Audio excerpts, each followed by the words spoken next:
Basusree cinema হলে পয়লা বৈশাখে মন্টু বসুর সেই বিখ্যাত জলসা।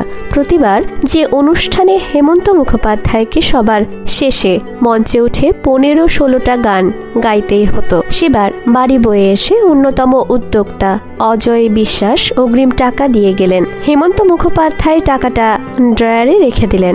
অজয়বাবু চলে যাওয়ার কিছুক্ষণ বাদে এক মহিলা এলেন, এক বিখ্যাত শিল্পীর স্ত্রী।